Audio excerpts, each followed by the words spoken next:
Hi everyone. I hope that you're staying safe and taking care of yourself and your loved ones.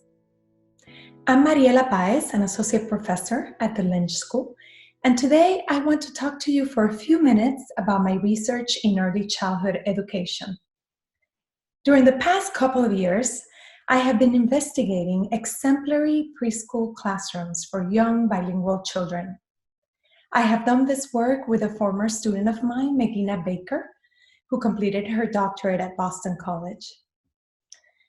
And today I want to share a few of the features that we observed in these classrooms which made them exemplary, a model for all students and especially for dual language learners, those children who are learning more than one language during the early childhood years. We had an opportunity to select these classrooms using data from directors, principals, and families.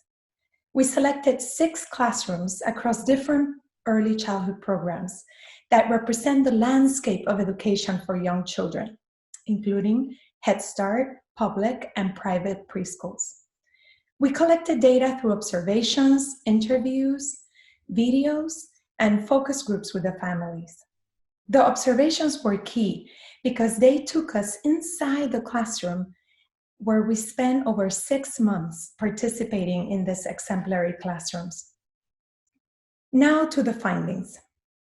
The teachers in this classroom, the curriculum, their practices, assessment, and connections with families are what made them exemplary. Let me share some pictures of these classrooms while I talk to you about 4 themes that we found in this study. First, across all programs and schools, we found efforts to identify and collect information about children, and especially about the dual language learners in the programs. This information about children, including their languages and cultures, was then used so that teachers could create more inclusive, respectful classrooms that could affirm children's identities. Second, we found across all classrooms, teacher focus was on language development.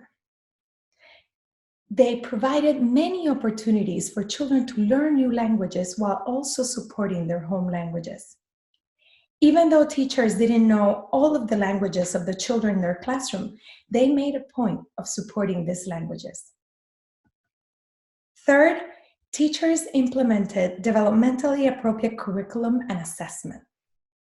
We observed curriculum that was play-based, flexible, with learning centers and lots of opportunities for interactions. Teachers also used multiple forms of assessment, including assessment of skills in both languages, English and the student's home language. Finally, a 4th theme is that all programs and classrooms were invested in fostering family engagement and participation. They did this by creating meaningful connections with families and making sure to welcome them in the classroom and encourage reciprocal relationships. In recent days, I have been thinking about how these practices translate in today's current reality, where we have lots of teachers now that are teaching online, maybe conferencing with their students, and maybe some teachers are calling their students, some are offering online opportunities.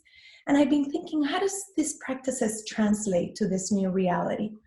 I also been thinking, how are these practices relevant for families who are at home supporting their children's learning? And the good news is that there is a lot that translates to our current situation. Teachers and families can still be inclusive and respectful of the diversity of children, including their languages and cultures. Think about the materials, books and media that you're using with your children, and make efforts to show diversity, using multicultural approaches and selecting books or programs that show positive images of diverse individuals and families. Encourage families to use their home language and engage in speaking, listening, reading, and writing in these languages at home. Another important practice is a focus on language development. We know that language is the foundation for developing literacy skills, reading and writing skills. And you can do this through online formats, and families can also do this at home. Think about opportunities to present new vocabulary words, a song, a poem, an informational book about animals, or a story about a family member. Maybe talk about an imaginary adventure that you would like to take. Travel to space, maybe travel to a desert or a different country. One of my early childhood teachers that is continuing with her teaching online asked her students to brainstorm 3 topics that they would like to learn more about. And she is planning lessons around those interests. And the lessons will include literacy, math, science, social studies, content knowledge, but it will be thematic and the themes emerge from the students. Imagine the possibilities. You can also do this at home by asking children what they are curious about. What is one question that they have? And then you can support their learning around those topics. I think what is most important is to vary the presentation of information so that it's playful learning. It is interactive, using multiple methods such as books, videos, and conversations. And also that is developmentally appropriate. Young children should not be spending 3 hours of continuous screen time. Instead, 10 to 15 minutes and then focus on talking, playing, reading, and writing. Finally, assessment. Assessment has changed in today's educational context. You can assess the development of skills, but you can also focus on the whole child. Think about assessing engagement, assessing adjustment to these difficult circumstances, and assessing social skills, such as sharing emotions, empathy for others, caring and kind actions. I hope that you have enjoyed listening to some of my ideas related to early childhood.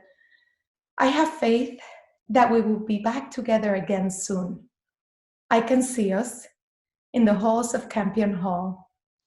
Stay safe and healthy. Thank you.